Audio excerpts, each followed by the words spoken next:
Meu nome é Adriele, sou especialista de produtos aqui na Imagem, atuo diretamente com empresas de utilities, né? Então, elétrica, saneamento, telecomunicações, distribuição de gás.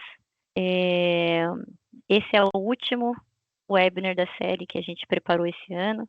Começou lá atrás, falando sobre eventos extremos, com participação de 3 grandes representantes da empresa da indústria de utilities. A gente teve o Jader da Eletrobras participando, a gente teve o Edson da EGEA e tivemos o Daniel também da Claro. E depois a gente teve um webinar voltado para a energia elétrica com a participação de um parceiro nosso, o Cadu da São Tomás. E hoje a gente vai falar um pouco sobre saneamento. Eu estou aqui acompanhada do meu parceiro, do Yuri. O Yuri, ele é formado em Geografia, tem mestrado e doutorado em Geografia Física pela USP, né? Ele ficou ali um período como pesquisador visitante no Laboratório de Sensoramento Remoto da França, lá na França, e na Escola de Ciências Ambientais na Universidade de Liverpool. Então, ele tem bastante experiência e conhecimento do tema que a gente vai abordar aqui, né? Então, acho que vai ser uma troca bem rica. Fiquem à vontade para fazer alguma pergunta no chat, né? Com o pessoal aqui que está acompanhando a gente da Imagem.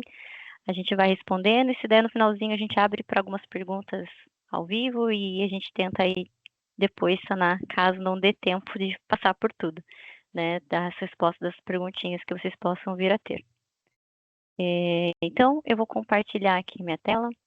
Como eu disse, eu vou fazer uma apresentação aqui institucional para pessoas que não conhecem a Imagem, não conhecem o ArcGIS, mas se interessaram pelo tema passarem a conhecer. Então, essa apresentação institucional, ela costuma ser mais curtinha, prometo, e a gente entra no tema que é falar um pouco sobre o papel do GIS na tomada de decisão e resposta a emergências, né? A gente está falando bastante aqui nessa série de webinars sobre os eventos extremos e como ser resiliente, né, a esses eventos que cada vez mais a gente vem enfrentando. Então, para iniciar, vou falar um pouco sobre a Imagem. A Imagem ela tem 38 anos de mercado. A gente atua nesse segmento de geotecnologias há bastante tempo e atende diversas indústrias, não só de utilities, como todas as esferas de governo. A gente atende o agronegócio, mineração, e sempre com o viés geográfico, tá, pessoal? A gente trabalha com um software chamado ArcGIS. O ArcGIS é desenvolvido por uma empresa chamada Esri. A Esri é uma empresa californiana. Ela está no mercado desde 1969. Ela é um pouco mais antiga que a própria Microsoft. A Esri vem desenvolvendo muito o software ArcGIS, né, de forma que ele consiga acompanhar todas as tendências da tecnologia. Então, hoje, o que mais a gente vê são mudanças tecnológicas acontecendo, ainda mais com a IA. Então, hoje, a ESO já se posiciona como uma plataforma de inteligência artificial geográfica. Tá? Então, os recursos de IA estão cada vez mais presentes dentro da plataforma ArcGIS, e a gente vem explorando bastante esses recursos, né, de inteligência artificial. E a Esri não só vem acompanhando as novas mudanças tecnológicas, como vem facilitando o uso, né, da tecnologia, da geografia, por áreas que não são geográficas, né? Então, antigamente, quando a gente pensava em um GIS, e eu vou falar um pouco do que é o GIS aqui, a gente pensava sempre em um software instalado numa máquina que ficava responsável ali por uma pessoa que era da geografia, que detinha aquela informação, e aí quando vocês precisavam de algum mapa, de alguma coisa, vocês batiam ali, né, na porta daquele profissional pedindo, olha, gera para mim um mapa, um KML, um KMZ, né, para que eu possa ter alguma informação. E aí a Esri extrapolou um pouco essa visão, a gente vai falar um pouco sobre isso, tá? Então, hoje o ArcGIS ele vem sendo desenvolvido para que áreas que não são da geografia possam também trabalhar com esses dados que são geográficos. E aqui a gente tem uma fotografia dos nossos principais clientes, né, de alguns deles, porque a gente, né, tem bastantes clientes na indústria de utilities como um todo. Então, aqui a gente mostra um pouco da flexibilidade, né, como o ArcGIS consegue atender de empresas grandes a empresas pequenas, do público ao privado. A gente tem desde a EGEA a Alcimar Mogi das Cruzes, que estará presente com a gente no EWESR esse ano. Então, a gente tem essa flexibilidade de atendimento de diversos tipos de empresas no Brasil e no mundo. E falando de GIS, né? Então, para quem não conhece, que sabe o que é GIS, o GIS nada mais é do que uma abstração digital do nosso mundo físico. E o Yuri vai falar um pouco sobre algumas aplicações, vai falar um pouco sobre o contexto climático, mas o GIS nada mais é a gente conseguir trazer para o ambiente digital, representar, né, através de informações, camadas, aquilo que a gente tem no mundo físico. Então, é tentar trazer, né, representar todas as informações que a gente tem desse ambiente dentro de um software, dentro de um computador. Antigamente, isso era muito mais difícil, e hoje, ainda mais com a IA, a gente já vem pensando, né, em várias outras formas de trabalhar com esses dados geográficos. E o GIS, ele passou, né, pela transformação digital. Então, lá atrás, como eu falei, a gente pensava sempre no software instalado numa máquina com uma pessoa ali responsável, mas a transformação digital, ela está aí, ela acontece todos os dias. E quando a gente pensa em transformação digital, tem 4 grandes pilares, né, que as empresas olham sobre transformação digital. Então, quando a gente pensa nisso, a gente está pensando em governança de dados, como compartilhar melhor os nossos dados, né, como melhorar a qualidade desses dados. Cada vez mais a gente tem dados produzidos em tempos mais rápidos, então, assim, a frequência tem aumentado. Antigamente levava ali meses, semanas para a gente obter uma informação, uma atualização de um dado. Hoje a gente tem dados novos em questões de segundos, né? Então, a governança de dados é um dos pilares que sustenta a transformação digital. Se eu tenho dados a serem trabalhados, eu preciso de pessoas capacitadas, eu preciso de recursos, né? Eu preciso de pessoas capazes de trabalhar com esses dados. E essas pessoas, elas precisam de tecnologia que suporte, né, para que possa ser trabalhado todas essas informações. Então, de forma que seja ágil, interoperável, porque hoje a gente tem dados de diversas fontes, diversos formatos, e seguro, tá?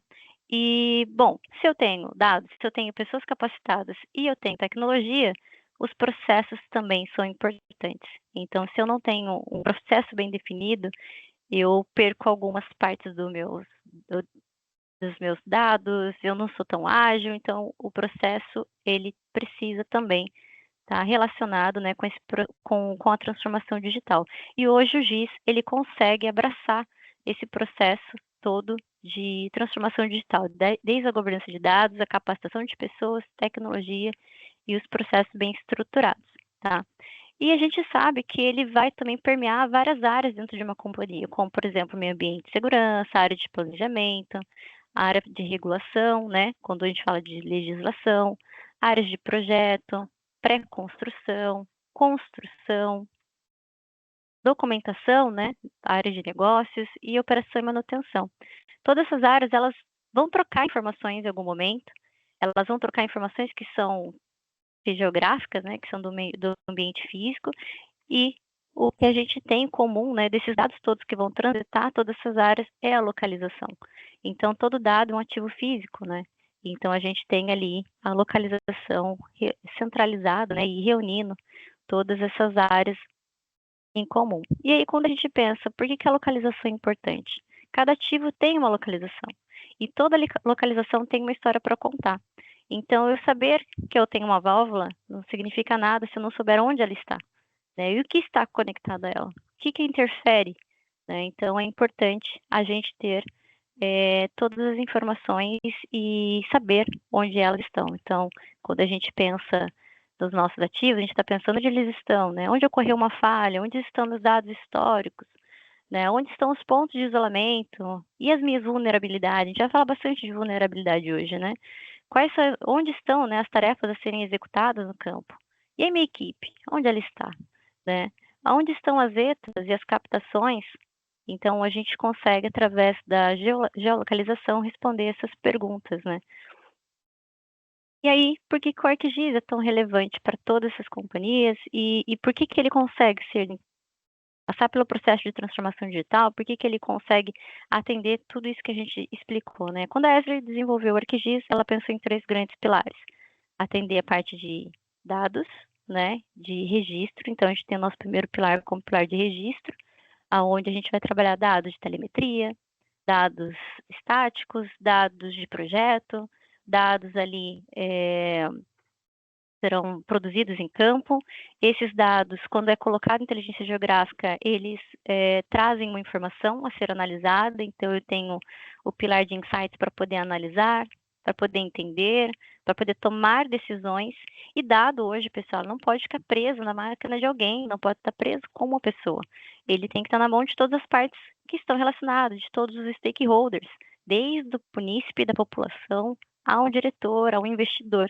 Claro que cada um com a sua permissibilidade, ou seja, cada informação para cada pessoa que realmente precisa ter, né? Então, ter essa gestão do dado é importante, mas ela precisa estar na mão dessas pessoas. Então, a gente tem o sistema de insights, que é o sistema de análise, para que ela seja analisada e seja interpretada. Então, se eu preciso, né, compartilhar com todos os stakeholders, eu tenho ali o sistema de engajamento.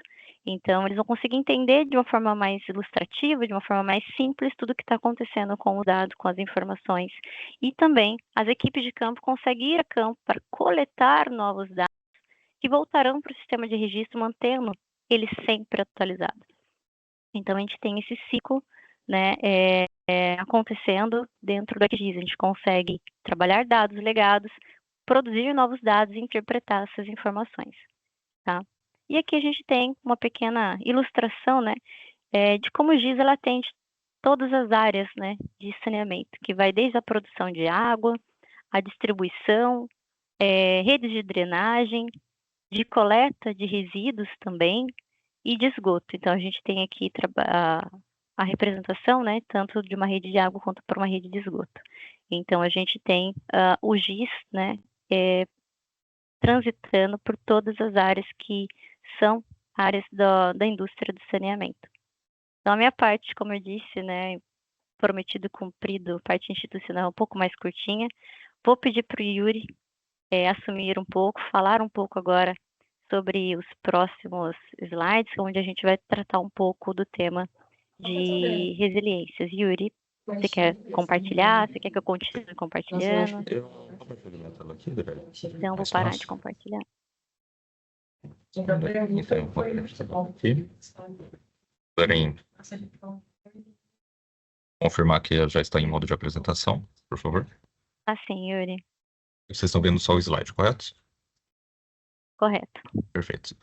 Bom, pessoal, muito obrigado, Dri, pela introdução. É um prazer estar aqui conversando com vocês hoje sobre um tema que é aquele no qual eu dediquei meus últimos quase 15 anos de estudos, pelo menos, né? Eu estou na imagem há mais ou menos 2 anos, é relativamente recente na minha carreira profissional, mas todos os clientes, né, principalmente da área de saneamento, que já me conheceram atuando aqui na área comercial, me viram falando sobre um fragmento, na verdade, daquilo que é o tema que mais me interessa, que é uma grande satisfação para mim ter a oportunidade, então, de compartilhar um pouco mais de informações agora num âmbito um pouco mais aberto e num tema de altíssima complexidade, né, uma vez que a gente está numa série de webinars aí para falar sobre 2 temas que dificilmente a gente vai conseguir esgotar, que são as mudanças climáticas e os eventos extremos. Então, como eu sou um cientista, né, eu gostaria de passar uma contextualização antes para deixar bem claro conceitualmente do que nós estamos falando, porque eu entendo que como a gente pensa em saber o que isso me interessa para saber que decisão eu vou tomar ou como eu vou agir a respeito disso, primeiramente eu preciso entender do que exatamente eu estou falando. Quer dizer, quando eu falo de mudança climática, o que eu estou falando? Não é qualquer tipo de alteração do tempo, da atmosfera, etc., qualquer chuva que um pouco mais intensa do que a gente está acostumado, que necessariamente é um indicador de uma mudança climática. Tá? O conceito de mudança climática, essencialmente, é o clima era um e agora ele é outro. Ele é diferente do que a gente conhecia, não responde mais da forma como a gente observava ou como nós medimos no passado. Ou seja, aqueles indicadores, aquelas séries históricas, aqueles dados de vazão, de chuva, os volumes que eu antes tinha entrando nas minhas captações, a precipitação que eu sabia que incidia na minha cidade, o volume, o nível das inundações que aconteciam antes, não são mais aqueles, agora serão outros. E a gente sabe exatamente quais são? Não. Nós temos sempre um grau de incerteza aplicado dentro dessa variação que a gente espera que aconteça nos próximos anos, tá? São dados já observados, são tendências, né, que nós já temos aí dados muito bem consolidados, sabendo para onde eles indicam, mas nós temos essa variação desse grau de incerteza que eu digo, que ele é totalmente atrelado a um fator que é geográfico, tá? E esse fator é a escala. Então, quando a gente fala da mudança climática, a grande incerteza ao redor da mudança climática e do como que a gente pode entender o que ela significa para a nossa operação, para a nossa ação do dia a dia, é entender o como ela afeta na nossa escala, tá? Então, necessariamente estou usando um conceito da geografia aqui. Especificamente quando a gente fala sobre utilidade pública, né, utilities, o saneamento é uma das pernas da utilidade pública. A gente sabe que essa mudança, essa variação, essa incerteza já é percebido, já é mensurado no mundo, né, como é um fenômeno global, como tendo um impacto para os nossos resultados, para a nossa operação em saneamento, né, no caso, para a América do Sul, na faixa de 5 a 10%. E isso eu estou falando de impacto para EBITDA, tá? Então, faturamento, indicador de faturamento. O negócio, saneamento, tende a ter um impacto de 5 a 10% esperado por conta das mudanças climáticas, ou seja, um impacto percebido, certo? Vocês podem perceber que na América do Sul, especificamente, esse é um impacto que tende a ser menor do que em outros continentes. E eu já vou falar especificamente sobre isso, que foi uma das coisas que eu quis frisar bastante durante essa apresentação, que é, quando a gente pensa em mudança climática, eventos extremos, principalmente aqui no Brasil e nas grandes cidades brasileiras, nós pensamos especificamente no tipo de evento extremo que é o excedente de chuva, certo? A gente está pensando em chuvas acima do normal, vazões acima do normal, níveis, né, rios atingindo cotas que antes não eram esperadas. Mas, na verdade, quando a gente pensa em mudanças climáticas global, né, nível terra, nível continente, nível grandes bacias, a gente está falando, na verdade, de secas. A gente está falando de períodos de estiagem. Ou seja, a gente está trazendo aqui a discussão da segurança hídrica, que é um outro problema de negócio totalmente distinto e que vai ter ações muito diferentes daquele que a gente tem, infelizmente, mais recorrente no nosso dia a dia, que é o excedente de chuva, certo? Então, a gente vai focar bastante aqui na questão do que nós também podemos fazer no cenário oposto, que é o cenário de estiagem, ou seja, o cenário de falta da chuva ou falta do recurso da água para nossa operação, para nosso planejamento do que nós vamos fazer, afinal de contas, daqui em diante, certo? Passar para o próximo slide. Acho que agora foi. Como eu citei, né, e como esse é o tipo de evento que a gente está mais acostumado a ver no dia a dia, ou seja, com uma recorrência, infelizmente, anual, né, é o evento de inundações. Nas cidades brasileiras, nós temos, pela nossa história de urbanização brasileira, né, padrão latino-americano, são concentrações em aglomerados geralmente próximos a grandes cursos de água, né, ou seja, geralmente ao redor de rios, próximos do mar e por aí vai, que tendem, então, a estar suscetíveis a esse tipo de fenômeno, certo? E geralmente as áreas que estão mais expostas são as áreas com menor resiliência, com maior vulnerabilidade social também. Ou seja, são pessoas, né, são casas, são estruturas físicas mais vulneráveis, com maior propensão a sofrer danos, tanto físicos quanto sociais, né, de vidas humanas mesmo, do que aquelas áreas que tiveram um melhor padrão construído. Ou seja, as áreas de melhor padrão construído não necessariamente estão igualmente expostas a esse tipo de fenômeno. Então, é uma questão essencialmente de saber onde estão essas áreas, onde estão essas pessoas, onde estão essas edificações. E sempre quando nós pensamos em onde, nós estamos pensando em uma informação localizada, em uma informação geográfica. No nosso caso, pensando em saneamento especificamente, para além disso, também é muito relevante saber onde especificamente estão os meus ativos, onde é que está a minha infraestrutura, né? Onde é que estão meus ativos de redes, onde estão meus ativos verticais, os meus conjuntos eletromecânicos, por exemplo, onde estão as minhas estruturas de esgotamento, porque todas elas são propensas a sofrer danos. Então, a primeira coisa que eu preciso fazer para elaborar um plano de atendimento à emergência, para pensar em atividades para melhorar a resiliência ó, e formas mitigadoras, né, de ação, é saber onde e quais são esses ativos que estão expostos. Qual é o meu grau de exposição a esse tipo de risco? Então, se eu não sei pelo menos essa informação básica, eu realmente não tenho qualquer capacidade de fazer um planejamento efetivo nesse sentido, certo? Então, por exemplo, sabendo quais são as redes coletoras, os postos de visita que estão dentro de áreas propensas à inundação, eu consigo planejar justamente as ações, por exemplo, para evitar que essas redes sejam obstruídas, identificar intersecções, por exemplo, com a galeria pluvial, né, porque a gente sabe que esse é um problema também grave e histórico no Brasil, na maior parte das cidades. A rede de esgoto geralmente intersecta com a rede pluvial também. E no caso da rede de água, isso tem um impacto, por exemplo, né, da própria, enfim, inviabilização da utilização daquela rede, contaminação de água é um outro tipo de problema, porque, lembrando, né, essa água de inundação, saber onde a inundação vai chegar não é simplesmente porque vai ter contato com água, vai ter contato com água contaminada. Então, existe a questão de veiculação hídrica de doenças, existe a questão de outras coisas que essa água transporta, né, como sedimentos, resíduos sólidos. Então, é um problema muito maior do que a gente imagina. E aí entra a importância da informação geográfica para saber onde isso pode acontecer, né? Hoje existem diversos modelos, inclusive no ArcGIS, por exemplo, que é o exemplo que a gente está mostrando aí, tem como você trazer as informações regeneradas, né, recuperadas de manchas de inundação reais de eventos passados. É possível você fazer a modelagem mesmo da mancha de inundação decorrente de uma precipitação simulada ou de uma cota que vocês estimem estatisticamente que é possível a partir de postos pluviométricos que hoje já estão bastante amplamente disponíveis no território nacional, ou trazer, por exemplo, outras evidências físicas da topografia do terreno mesmo, né? Então, tendo essas bases de dados geográficas, é perfeitamente possível você correlacioná-las e identificar esse tipo de suscetibilidade no meio físico. E assim, identificar quais são seus ativos, quais são suas infraestruturas que estão expostas a esse tipo de risco. Um outro tipo de risco, também muito prevalente no Brasil, infelizmente, e associado nesse caso também a excesso de chuvas, né, a presença, um grande volume de água pluvial, é o caso das inundações, dos desabamentos, desculpa, eventos gravitacionais. Esse caso aqui a gente só tem uma imagem, mas acho que ela já é bem explicativa.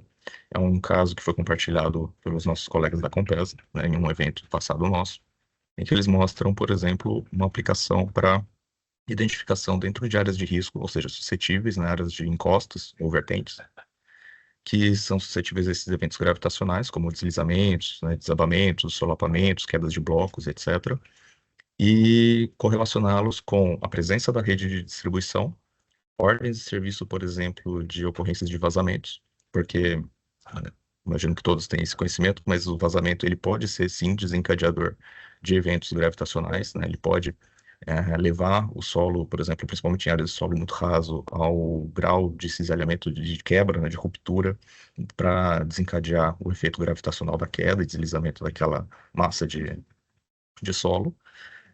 Isso pode ser correlacionado com os dados de outras fontes, né? Então, os dados de precipitação de redes telemétricas, de postos de monitoramento de vocês, da ANA, das prefeituras, dos órgãos competentes, né, do seu estado, do seu município.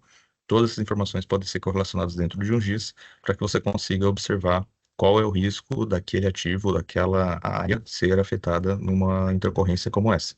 Inclusive, dados muito interessantes como os dados geotécnicos do CEMADEM, né? Existem estações mesmo georreferenciadas do CEMADEM, que é de cobertura nacional, em postos estrategicamente colocados em áreas com muita suscetibilidade a esse tipo de evento gravitacional, que medem não só a precipitação, mas também a umidade, saturação dos solos. Então, é perfeitamente possível nesse nível você desenvolver um sistema de alertas mesmo, um painel gerencial em que você consegue acompanhar esse tipo de risco na sua área de operação. Ok? Mas, passados agora esses exemplos, né, mais resumidos sobre o risco das inundações e dos deslizamentos, o que eu queria realmente frisar, né, e destacar bastante durante essa apresentação é sobre a questão da seca e como isso impacta na segurança hídrica, que é um tema que vai ser cada vez mais recorrente, cada vez mais impactante no nosso dia a dia. É aquele ao qual a maior parte da população global, na verdade, estará exposta nos próximos anos, segundo todas as modelagens que nós temos dos órgãos competentes. Então, a seca, especificamente, pode ser, sim, considerada um evento extremo, tá?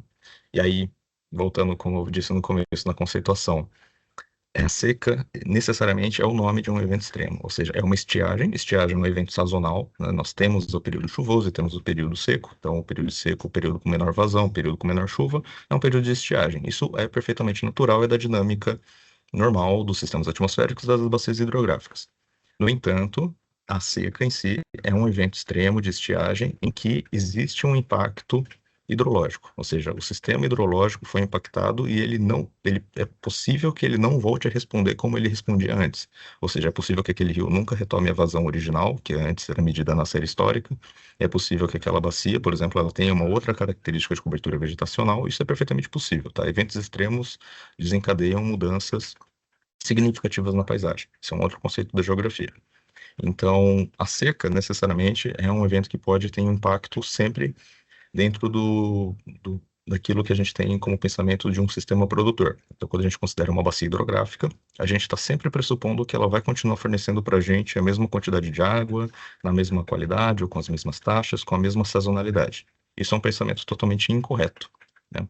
Essa tendência, na verdade, que a gente observa aí pensando em décadas, tende a piorar bastante, na verdade. Então, as vazões tendem a se reduzir e dentro de algumas faixas de latitude, especificamente onde a gente tem aqui o sul-sudeste do Brasil, que são as regiões mais populadas do nosso país, ok? E a nível global também, né? Existe esse factoide, por exemplo, de que até 2050, pelo menos 75% da população mundial tende a viver em zonas com escassez hídricas ao menos uma vez ao ano, ou seja, pelo menos no período de estiagem faltará água. E essa é a tendência que a estatística nos aponta, tá? Que isso quer dizer especificamente na nossa operação? Isso quer dizer o impacto mais direto, mais imediato é aumento de custo de produção, né? Buscar água, encontrar novas captações é um desafio, é um problema, tem uma série de desafios, né? Desde o nível de prospectar, fazer análise ambiental, viabilidade, modelagem da viabilidade técnica, comercial, necessidade, enfim, conseguir captar o recurso para fazer esse tipo de investimento para uma nova unidade produtora, fazer a regularização fundiária, por exemplo, também é uma outra grande questão. Mas dentre esses grandes custos, né, essas grandes dificuldades, a gente pode elencar pelo menos três que são diretamente afetadas quando a gente pensa em uma redução significativa das chuvas, ou seja, aumento dos períodos de estiagem com um impacto hidrológico significativo. O primeiro deles é o custo de produção pelos insumos, necessariamente vai ser aumentado, ou seja, eu vou precisar gastar mais energia elétrica, eu vou precisar gastar mais insumos químicos para o tratamento dessa água e conseguir fornecê-la para a população com a mesma qualidade, ou seja, toda a área aqui de gestão de qualidade, de análise química, etc., tende a ser impactada por essa mudança. Existe o risco de supressão de demanda. Então, a supressão de demanda essencialmente você tem que aplicar uma medida de racionamento de consumo, vai totalmente contra aquilo que é o interesse da companhia, né? A companhia tem a missão, tem o objetivo de fornecer água de forma absolutamente ininterrupta e à vontade para a população. Num cenário ideal, assim seria. As ações que existem, né, obviamente, de educação ambiental, para conscientização sobre redução do consumo, economia, etc., são interessantes, são muito válidas, mas porque é um recurso a ser gerenciado, mas no cenário ideal é que todo mundo tivesse água para consumir à vontade e atingisse um padrão de consumo mais alto sempre. Então, quando você suprime essa demanda, necessariamente você está impactando também a capacidade de geração de receita da companhia. Então, isso também tem um impacto para o setor comercial da companhia de saneamento, tá? Então, e por fim, é o aumento de despesa para recuperação dessa água, ou seja, para o combate às perdas, né? Eu até pedi para o GPT me gerar essa imagem, que eu já trabalhei com algumas ações de gestão de perdas e a gente sabe as dores de cabeça que são viabilizar tecnicamente a recuperação de cada litro de água. Mas o que eu quero dizer é que, dentro da gestão de perdas, as decisões essencialmente elas são tomadas com base no nível econômico dessa recuperação, ou seja, vale a pena investir em redução de perdas, vale a pena diminuir, né, quanta água eu estou perdendo do meu sistema ou quanto não está sendo faturado, a partir do momento que o quanto eu estou gastando para recuperar cada litro de água é menos dinheiro do que eu gastaria para produzir outro litro de água. Ou seja, a partir do momento que esse litro de água fica mais caro para ser produzido, aumenta também a margem para a qual fica interessante eu ter que fazer a redução de perdas. Ou seja, eu vou ter que colocar mais gente fazendo geofonamento, vou ter que colocar mais equipamentos fazendo, por exemplo, correlação de ruídos, fazendo interpolação de dados e por aí vai. Telemetria vai se tornar uma coisa essencial nesse cenário. Então, esse nível de quando compensa fazer recuperação e quando compensa fazer o aumento da produção é fundamental para entrar dentro desse nível de análise nesse novo cenário de mudança, ok? Estou falando, obviamente, bem de forma superficial sobre sistemas para a gente conseguir passar por todos os pontos e chegar numa parte mais técnica também, tá? O último ponto só que eu queria frisar para vocês sobre ainda a localização desse desafio é o conceito era de que a gente tem o recurso hídrico, na verdade, como um recurso que é virtualmente inesgotável, na verdade. Existem diversos grupos de pesquisa, de análises, enfim, estudiosos não só no Brasil, mas no mundo, que apontam que, tecnicamente, o recurso hídrico, na verdade, ele é inesgotável. Por quê? Porque ele é um recurso que tem uma taxa de renovação muito maior do que a nossa capacidade de consumo. Ou seja, pelo volume de água doce disponível, água tratável, que existe na superfície terrestre, nós não conseguimos consumi-la na mesma taxa que ela se renova, né? Enquanto o sol brilhar, vai ter água disponível. Então, o ciclo da água vai conseguir renovar esse recurso numa taxa maior, mais rápida do que a gente consegue consumi-lo. No entanto, ele não renova numa taxa mais rápida do que a gente consegue poluí-lo, né? Então, a gente entra dentro da visão do ciclo geral de saneamento, do ciclo completo, a necessidade da coleta e tratamento de esgoto, por exemplo. Sem ele, necessariamente, a distribuição de água não consegue atender suas metas também para abastecimento ininterrupto da população, dentro das perspectivas de crescimento vegetativo versus diminuição do recurso hídrico disponível na natureza, certo? Então, o que eu quero colocar aqui é o desafio da gestão do recurso hídrico, ou seja, atendimento dessa emergência, necessariamente passa pela compreensão de que isso não é só uma gestão do recurso, é uma gestão também da localização desse recurso. É um desafio geográfico você conseguir ir até onde a água está e trazê-la para onde as pessoas estão, né? Porque onde as pessoas estão, a água já não é mais consumível, não é mais tratável, ou pelo menos não é economicamente viável. É muito mais caro tratar a água do Rio Tietê, e por isso eu trouxe essa imagem, né, que é o Cebolão, é onde o Rio Tietê e o Rio Pinheiros confluem. É muito mais barato você ter que ir 100 quilômetros, 200 quilômetros, transpor essa água de uma outra bacia hidrográfica do que tentar tratar uma água que já está num nível de contaminação muito alto, historicamente, por vários erros de planejamento, né, históricos da urbanização da cidade, e a gente sabe que chegando nessa situação. Muitas ações estão sendo tomadas, mas a gente pensa sempre num panorama de muitos anos ou décadas, às vezes, para que esse cenário possa ser é, revertido, certo? Então, essencialmente é isso. Um dado interessante, até só para concluir esse ponto, é que na cidade de São Paulo, por exemplo, você nunca está a mais de 300 metros de distância de um rio, né? Na verdade, a cidade de São Paulo ela foi fundada na confluência de outros dois rios, que é o Tamanduateí e o rio Anhanguera, o córrego da Anhanguera, e, no caso, esses dois rios também são totalmente inutilizáveis, né? Por conta da contaminação do esgoto. Então, esse cenário se replica para a maior parte das cidades do Brasil. Nós temos uma rede hídrica muito bem servida, né? Nós temos muitos rios disponíveis, etc. Só que esses rios não são tratáveis. Então, onde as pessoas estão, a água se torna intratável e nós temos que buscar superar essas barreiras geográficas para conseguir dar conta do atendimento dessa demanda. Chegando aqui num ponto de vista um pouquinho mais prático, eu tenho a visão, por exemplo, de uma aplicação para monitoramento dessa tendência de extremos de chuva, certo? No caso aqui, a gente está pensando em uma variação extrema positiva, ou seja, não necessariamente estou falando de RX, né, que é essa taxa de extremo, ou seja, aumento, incremento da chuva, pensando aqui no risco das inundações, certo? Como a gente pode ver nesse gráfico, e esse é um dado dinâmico, eu só coloquei ele aqui no slide com um foco maior para a área das represas da cidade de São Paulo, né, no caso a represa do Billings, para demonstrar que nessa região, né, a gente consegue quebrando por células, ou seja, colocando com um foco muito maior em algumas localidades, a gente pode fazer o downscaling, superar essa barreira da escala, para identificar para cada uma dessas áreas qual que seria a tendência de aumento da chuva nessa localidade, comparando com aquilo que a gente já sabe que pode ser considerado um evento extremo naquele lugar, né? Porque evento extremo, eu estou dizendo nesse caso, é um evento que supera a minha capacidade de resistência, é um evento que causa inundação. Ou seja, uma chuva que causa inundação nessa região é de 143 milímetros no dia, tá? Então, qual que é a tendência para 2036? Para cada uma dessas células, a gente sabe exatamente qual é a taxa. Isso é possível de ser calculado, isso é possível de ser gerenciado através de um GIS, certo? A gente já vê, por exemplo, nesse exemplo, dentro do cenário do IPCC, que um evento extremo de um dia já supera aí em pelo menos outros 20 milímetros aquilo que a gente já sabe pela série histórica que seria um evento extremo causador de inundação nessa região.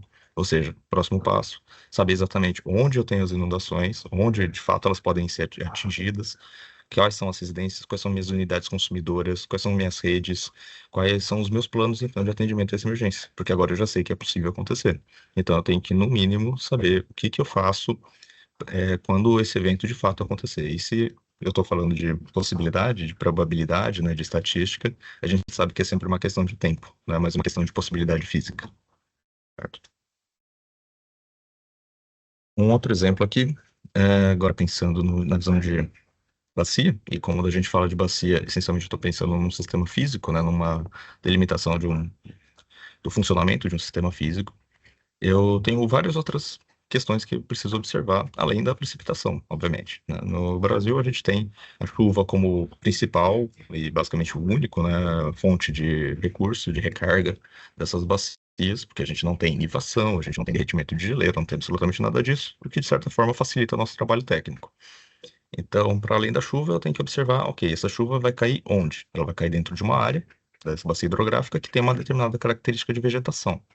Essa cobertura do solo também vai influenciar na água que chega no rio, né? Esse é exatamente o conceito da bacia, na verdade. Ela é uma área que vai verter totalmente para dentro de um ponto, de um rio principal, e aí esse rio ele vai refletir as características dessa bacia. Ou seja, se você tem uma bacia com uma grande quantidade de superfície de solo exposto, necessariamente aquele rio vai ter também uma taxa de assoreamento muito alta, né? A água da chuva ela não vai carregar somente as características químicas do líquido água. Ele vai carregar também sedimento, ele vai ter carga dissolvida, ele vai ter carga sendo levada por arraste e por aí vai. Então, necessariamente, quando eu tenho uma alteração, e eu consigo identificar isso através de um GIS, né, eu tenho capacidade de monitorar isso por imagem de satélite, eu tenho capacidade de monitorar isso como mapeamentos sistemáticos, utilizando imagem de drone, imagem de aerolevantamento tripulado, por exemplo, eu consigo comparar quais são as taxas de alteração do uso do solo nessa bacia hidrográfica, no meu sistema produtor. Ou seja, eu consigo prever também os impactos que eu vou ter a jusante dentro do rio que eu uso para captação, certo? Ou seja, isso aqui vai trazer para a gente uma visão de um risco que é iminente. Essa água necessariamente vai ser alterada pelas modificações que forem feitas na superfície dessa minha área de influência, e eu consigo chegar ao nível de quantificar o quanto ela pode ser alterada, né? Eu sei exatamente quais são as taxas dessa alteração do processo, eu só preciso trazer essas informações que hoje são geograficamente dispersas para dentro de uma visão geograficamente consolidada, entende?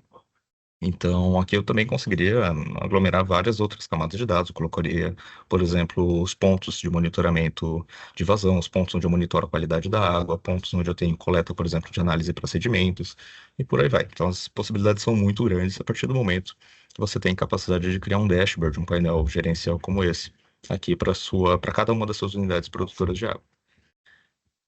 Da mesma forma, quando a gente está falando de entrada de água no sistema, é muito importante a gente saber a vazão mesmo dos rios, obviamente.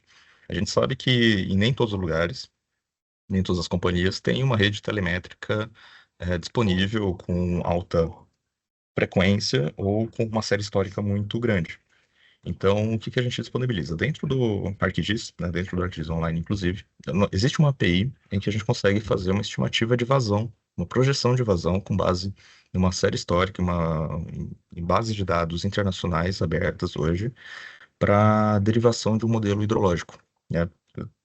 Quem já trabalhou com modelo hidrológico sabe que existem N modelos hidrológicos para a gente aplicar, e a grande dificuldade é que eles são totalmente não dimensionais, né? Ou seja, eles existem num espaço flutuando sem nenhum contexto geográfico. Esse não. No caso do GeoGlows, ele vai funcionar correlacionando variáveis do meio físico. Ou seja, o dado de vazão que você já recebe pronto, ele já chega integrado dentro do seu GIS. Essa informação ela já tem exatamente o dado de vazão, que é o dado útil para você, que é o dado que você precisa consumir. Mas ali dentro, para chegar nesse dado, foi utilizado o dado da precipitação prevista para os próximos 90 dias, tem a característica do uso do solo no mapeamento global que a ESG disponibiliza, tem uma série de informações da topografia para saber qual é a taxa de escoamento e, portanto, quando que a água chega naquele ponto de observação que você precisa saber, porque é perfeitamente possível, então, você correlacionar essas informações com os dados, por exemplo, da localização das suas barragens, da localização das suas captações, e assim gerar um dado muito mais completo e muito mais útil para a sua tomada de decisão, né? Então, quando a gente fala de atendimento à emergência, a emergência começa pelo monitoramento. A gente consegue identificar com uma agilidade muito maior e assim a gente tem tempo hábil para fazer algo a respeito e resolver esse problema na raiz dele, certo? Aqui dando uma visão um pouco mais em foco no nível de setor de abastecimento. tá? É um case também da mesma região, o pessoal do Rio Grande do Sul deve estar acostumado. Acho que alguém levantou a mão dele, não sei se a gente, ou foi só por engano. Acho que a gente vai abrir para dúvida só no final, certo? Isso, no finalzinho a gente abre para dúvida, pessoal, mas Daniel, pode colocar no chat, eu vi que você falou que não está conseguindo ver a apresentação compartilhada. Verifica se você conseguiu a- é, autorizar, né, o vídeo para poder mostrar, porque tá normal aqui pra gente, tá? Pode continuar Sim. aí, que daí no final a gente abre para pergunta. Não, tranquilo. A gente depois também está à disposição, óbvio, os contatos vão estar aqui disponíveis, a gente pode bater um papo com o maior prazer com qualquer um que queira mais detalhes sobre as aplicações, tá? Bom, então esse caso aqui, só para passar mais rapidamente, é basicamente um downscale também. Então, nós trazemos os dados aqui, por exemplo, de macromedidores que estão instalados nos sistemas reservatórios, né, da companhia, no estado inteiro. Sabemos exatamente qual que é a capacidade de cada um desses reservatórios. Obviamente, o reservatório tem que estar localizado, tem que saber geograficamente onde ele está, para conseguir correlacionar, por exemplo, com a informação de qual que é a tendência de haver uma estiagem ou não no sistema produtor que abastece aquele reservatório. Ou seja, como que a gente saberia correlacionar o dado da bacia hidrográfica, dessa tendência de vazão, até o nível de reservatório e, portanto, do setor de abastecimento que ele atende, através da geografia. Então, nesse caso, a gente consegue correlacionar aqui também, você tendo os limites, por exemplo, desse setor de abastecimento atendido pelo reservatório, colocar os pontos, né, as ligações, as matrículas que você possui dos seus clientes, trazer os dados da sua série histórica do consumo, do seu comercial, e correlacionar eles para saber exatamente, eu tenho essa disponibilidade, tenho uma previsão de uma estiagem de X% durante os próximos 90 dias, eu sei que a minha entrada de água vai ser menor, meu volume disponibilizado tende a ser reduzido, qual que é a tendência, quão crítico é a situação nesse setor de abastecimento, porque a minha tendência de consumo dessa população, na verdade, tende a aumentar nesse período do ano, no verão ou dentro de um período, por exemplo, de realização de algum evento ou realização de, sei lá, de algum feriado, por exemplo. Ok? Então, essas análises são possíveis e são úteis não só para a área de operação, para a área de produção, mas também para a área comercial da companhia. Passando aqui para uma visão agora um pouco mais focada na captação, no caso subterrâneo, né? Isso aqui é um case interessante da Serhidro, que é a Secretaria de Recursos Hídricos do Sergipe. E no Sergipe, essa agência já tem dados muito bem consolidados sobre informações muito diversas do meio físico. Ok? E são informações muito importantes para o planejamento de qualquer captação e são disponíveis também são dados que são possíveis de serem compilados para praticamente qualquer unidade da federação, certo? Aqui especificamente, eu escolhi algumas camadas para deixar visíveis aí no ArcGIS, que são, por exemplo, a disponibilidade de poços tubulares e dessalinizadores, né, que é um problema na maior parte dos estados do Nordeste, que é a água captada de poço também com um grau de salinidade mais alto. Então, é possível você correlacionar essas informações no GIS para facilitar, por exemplo, a necessidade ou até a capacidade daquele poço. Porque, por exemplo, os dados de vazão, né, hectolitros por dia ou por período, são possíveis de serem derivados com uma outra combinação de variáveis espaciais, né? E hoje eles estão disponíveis pelo Serviço Geológico Brasileiro, como, por exemplo, as análises de potenciometria, a densidade dos poços já existentes dentro daquele aquífero, qual é a capacidade de infiltração daquele solo, né? Os dados de litologia são dados geográficos, qual é a pluviometria média daquela região, qual é a vulnerabilidade à contaminação enfim, pelas áreas urbanas, lançamentos conhecidos, né? Qual é exatamente a correlação, né? A configuração dos córregos tributários dentro daquela bacia, portanto, a gente sabe quais serão aqueles que têm maior potencial para estar recebendo, por exemplo, efluentes domésticos de outras cidades maiores da montante, e por aí vai. Então, todas as informações, elas são correlacionáveis dentro do GIS, e a gente consegue configurar, através dessa concatenação de camadas dentro do ArcGIS, para ter, por exemplo, um indicador de onde é mais favorável fazer uma nova perfuração do poço, colocar uma nova captação subterrânea. Um outro exemplo aqui, por exemplo, é depois desse poço já instalado, com um medidor, por exemplo, integrado online ou não, né, sem uma leitura automática, por exemplo, tendo o processo manual mesmo, que essa pessoa poderia, esse técnico, né, da área ou da da companhia de saneamento, ou da agência reguladora, ou da Secretaria de Meio Ambiente do município, do estado, poderia fazer essa leitura e compartilhar online, diretamente usando uma aplicação de campo, por exemplo.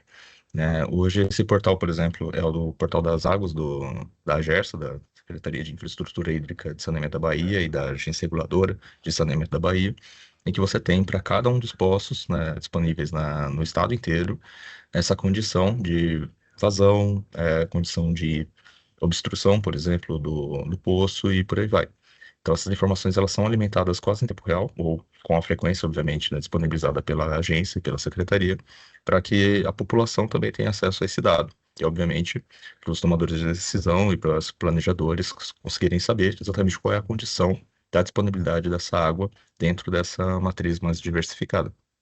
E, da mesma forma, essa informação poderia ser correlacionada com várias outras informações, como no caso do Sergipe que eu mostrei há pouco, né? Então, informação qual é, por exemplo, a produtividade média desses aquíferos, qual que é a vazão potencial, enfim, sei lá, se eu tenho lineamentos estruturais, por exemplo, né? E o pessoal da geologia pode se interessar mais quais são a correlação deles com a localização desses poços. Então, tem diversas análises que a gente pode executar com base nesse dado. Um outro exemplo tirado do mesmo portal é, no caso, o monitoramento de barragens, né? Porque da mesma forma como os postos, muitas vezes a gente não tem um leitor automático, né, do medidor de nível, da régua dele, e essa informação precisa ser coletada manualmente.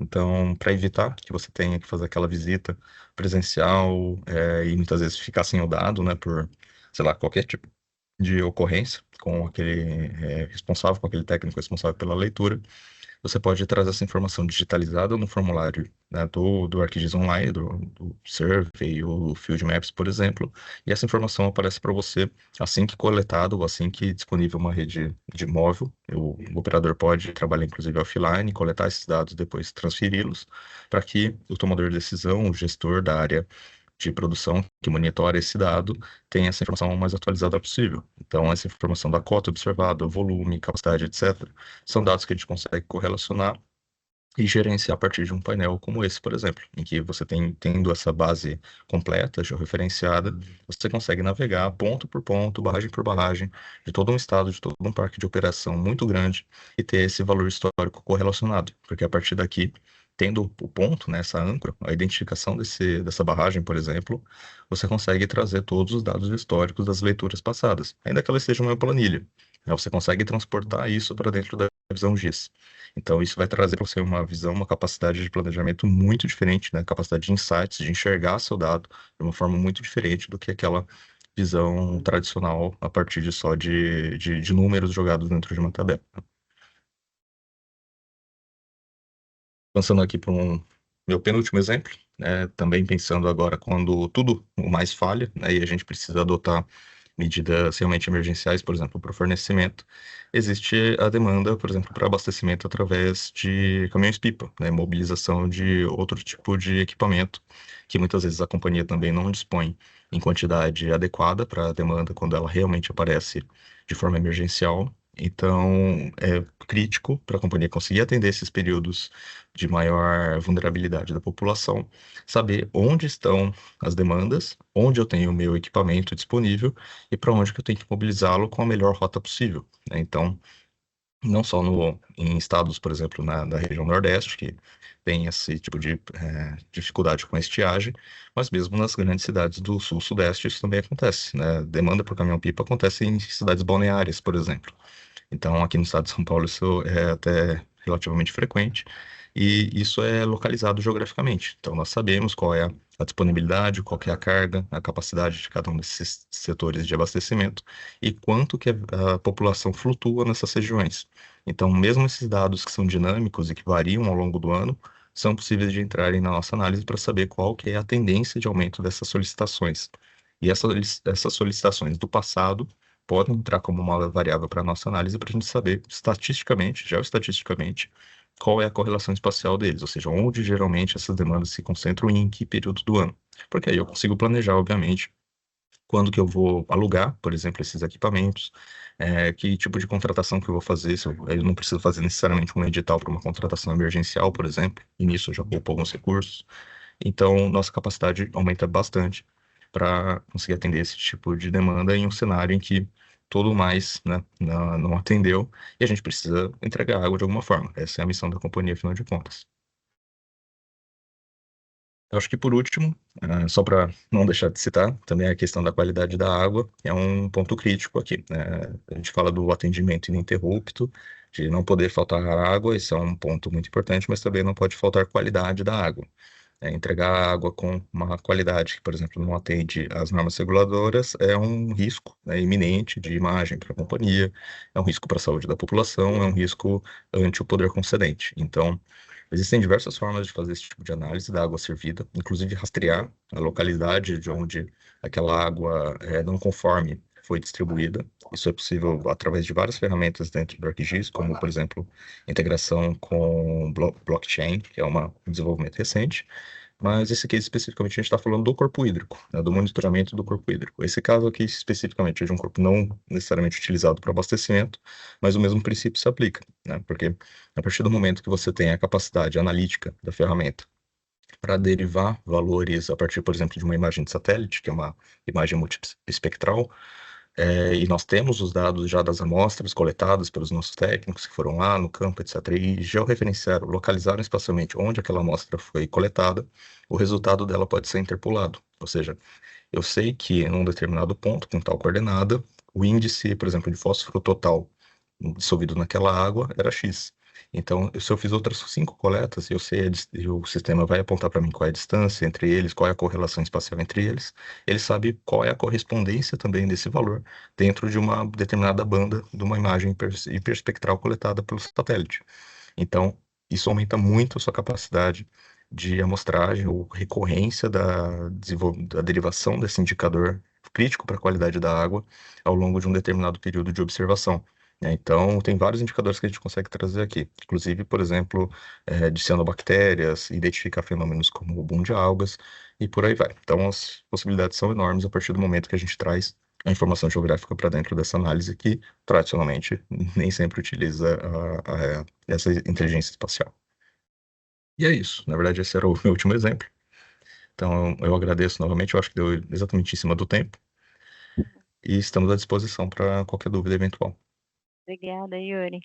Então, vamos lá. Eu vi que tem 2 perguntas aqui no nosso chat. O Fernando perguntou se em análise temporal, como estudos de uso e ocupação da terra, por exemplo, qual a melhor ferramenta ArcGIS Online para o tratamento desse tipo de dado que tenha o mesmo ou similar poder de processamento do Google Earth Engine? Então, assim, Fernanda, a gente tem dentro do ArcGIS uma série de possibilidades. Então, quando a gente fala de processamento de uso e cobertura da terra, a gente está falando de trabalhar com imagens, acredito que imagem de satélite Sentinel seria um possível insumo para que você possa fazer esse processamento temporal. E a gente tem dentro da plataforma do ArcGIS Online o Living Atlas, onde você consegue consultar essa série temporal do Sentinel, ele está disponível para consumo sem que você precise baixar o dado e depois fazer uma carga, então você pode consumir direto, seja do ArcGIS Pro ou de um ArcGIS Online, tá? Então você pode trabalhar isso dentro do ArcGIS Online, ele tem uma série de ferramentas de processamento avançados ou no Pro, onde você pode usar as ferramentas mais profundas ali de geoprocessamento também. Tá? A gente também conta com o Image Server, que te ajuda a fazer a curadoria e também o processamento de grandes volumes de imagens, tá? Quando você tem dados temporais muito extensos, então é uma possível ferramenta que você pode utilizar para isso, tá? E também para fazer a consulta desse dado, a gente tem algumas ferramentas, uma delas pode ser o Excalibur ou algumas outras que a Esri disponibiliza. Então, existem possibilidades, tá? Depende muito do que você quer, como que você quer fazer esse consumo, qual seria o objetivo dessa análise, para a gente poder indicar o melhor tipo de produto, né? O melhor tipo de licença do ArcGIS. Se for algo mais simples, a gente tem licenças mais simples, o AGOL conseguiria te atender. Se fosse uma série temporal muito grande, um processamento muito profundo, a gente teria também ferramentas mais profundas, mais especializadas para poder tratar essa informação. Então, se você quiser compartilhar com a gente depois o que você está pensando, como que você deseja fazer esse estudo, essa análise, fala com a gente deixou aqui no chat um link para que você possa acessar, né, nossa equipe e tirar essa dúvida, e a gente pode entender um pouco mais sobre qual seria a sua necessidade nesse momento. e indicar, de acordo com a sua necessidade, aí sim, qual o melhor licenciamento, que pode ser do mais simples até o mais profundo ali do licenciamento ArcGIS para te apoiar, Eu tá posso bom? complementar só, Adri, porque eu Claro. conheço o Fernando, ele é da Ah, Celeste. sim. Então, Fernando, como a Adriele citou, existem várias ferramentas que podem ajudar vocês na classificação do uso do solo, tá? Então, é importante a gente saber exatamente qual é a aplicação final, ou quais são as categorias, porque dependendo, se forem muitas categorias, né, mais de 7, 20 categorias diferentes, o processo pode ser mais indicado por ferramentas distintas, né? Então, acho que é o caso da gente aprofundar melhor, saber qual que é o objetivo final do projeto. Aí a gente está à total disposição para conversar, tá? Obrigada, Yuri. O Daniel também comentou se a coleta em alguns dos exemplos mostrados foi feita via Survey ou Field Maps, né? A gente tem, Daniel, uma série de aplicações que a gente mostrou aqui e são casos dos nossos clientes, muitos deles estão já gravados em alguns vídeos que a gente fez de eventos passados, então a gente pode depois te mandar para que você possa acessar.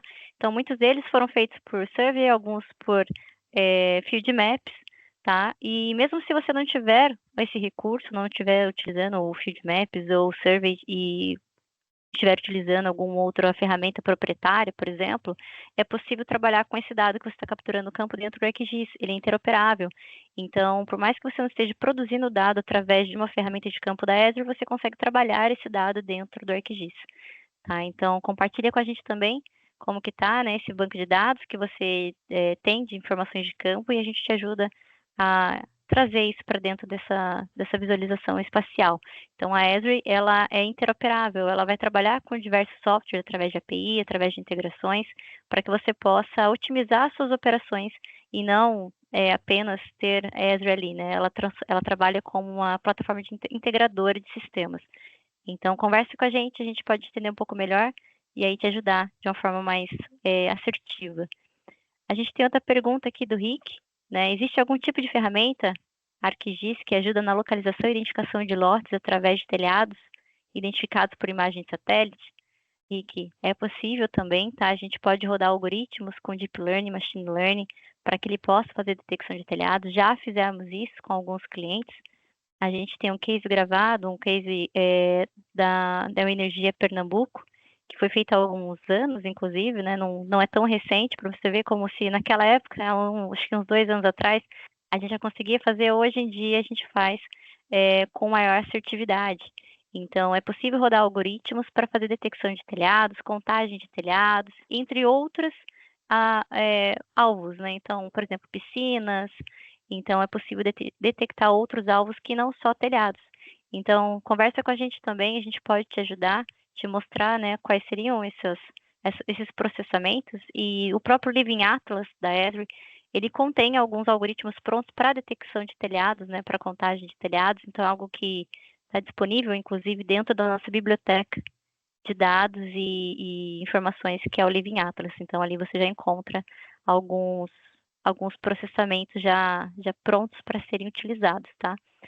E a gente também conta com uma equipe de data science, né, dentro da imagem, que pode ajudar a desenvolver outros algoritmos para detectar outros alvos que talvez não estejam prontos já direto no Living Atlas. Então, eu tive uma ideia, quero detectar algo específico, a gente pode te ajudar também nisso, tá? A gente tem uma equipe preparada para isso. Então, aí a gente pode falar sobre a acurácia, como o Fernando perguntou aqui, né? Então, para cada local do país, Fernando, vai ter um estudo diferente, porque a gente tem diferentes tipos de telhados, a gente tem, né, variações ao longo do Brasil. Então, o modelo tem que ser treinado em cada local, tá? Porque como a gente fala de localização, né, de geografia, a gente não pode falar que tudo é igual em todos os lugares do Brasil ou do mundo. Então, o modelo ele é treinado de acordo com a localidade, tá? E a gente traz essa transparência para vocês depois. Então, isso é importante também, tá? Pessoal, mais alguma pergunta? Se vocês quiserem abrir e fazer alguma pergunta também, a gente tem mais um minutinho. Oi, Lucas. Asterra, desculpa. Asterra. Olha, o Asterra, ele tem uma API para integração? Se tiver, eu já te dou ali boa chance de sim, de que a gente consegue se integrar. Se não, conversa com a gente aqui no chat, porque daí a gente precisa entender um pouco mais do software. E por que eu falo isso? Sempre quando a gente falar de integração, não depende apenas de um software, depende dos dois. Depende dos dois softwares que serão integrados. Eles precisam ter essa abertura para integração. Tá? Então, a gente precisa conhecer um pouco mais, entender ali especificidades sobre o Asterras para te falar se sim, se não, ou se vai ter que ser feito algum outro processo, criação de um ETL, ou apenas leitura e carga de dados. Yuri, quer complementar? Sim, o Asterra, no caso, Dri, eu já cheguei a ter contato com ele no passado, tá? É aquele sistema para identificação de umidade do solo, né, em subsuperfície. É um sistema israelense, se não estou enganado. E eles são parceiros globais da Esri, tá? Então, Então, sim, tem integração, Lucas, sim. A tem resposta curta é integração, já sim. está respondido. Pessoal, então para finalizar, queria compartilhar com vocês duas informações rapidinho, tá? Então, vou compartilhar minha tela novamente. Para quem teve problema com a transmissão, né, não conseguiu pegar o que o Yuri estava mostrando no comecinho, os vídeos, tá? Esses webinars, eles foram gravados, 3, né? E a gente disponibiliza na nossa página, então vocês podem acessar os dois últimos que tiveram, tanto o webinar executivo, quanto o de energia elétrica e também o de saneamento, logo estará disponível na nossa página, tá bom? Então, vou deixar o link aqui para que vocês possam acessar e assistir novamente, compartilhar com o time de vocês, para que vocês possam rever, né, a apresentação do Yuri ou qualquer uma outra que tenha sido feita. E também eu gostaria de compartilhar com vocês que em breve, aí, no dia 30 de setembro, a gente vai realizar o nosso encontro de usuários, o EUESRI, tá? Então, esse ano a gente tem cases bem interessantes, né? Um deles eu citei no comecinho, que é do SEMAI Mogi das Cruzes. O pessoal lá desenvolve um projeto excelente e eles vão mostrar um pouco do projeto deles no nosso evento. E a gente vai ter a participação também da ANEEL, tá? Palestrando, falando um pouco do nosso evento. Então, por favor, quem tiver curioso, interessado, se inscrevam. A gente tem aqui os links dos últimos eventos também, para que vocês possam ver outros cases, outras apresentações que foram feitas nas últimas edições. É bem interessante. Eu gostaria muito de poder encontrá-los no EUESRI 2025, dia 30 de setembro. Então, fica o convite a todos, a inscrição é gratuita, tá? E aproveitem a gamificação também para vocês compartilharem depois o link e concorrerem a brindes também dentro ali do EUESRI. Então, o nosso time vai colocar aqui no chat para que vocês possam ter acesso a essas duas páginas, tanto para rever os vídeos, quanto também para poder se inscrever no EUESRI 2025. Tá bom? Então, acho que era isso que eu gostaria de compartilhar. A Vanessa ergueu a mão, não sei se, Vanessa, você gostaria de falar alguma coisa?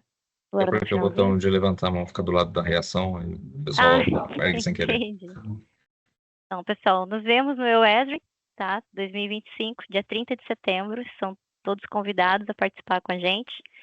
E é isso. Gostaria de agradecer a participação de todos. Obrigada, Yuri, né, para compartilhar um pouco do seu conhecimento para essa aula que você deu hoje.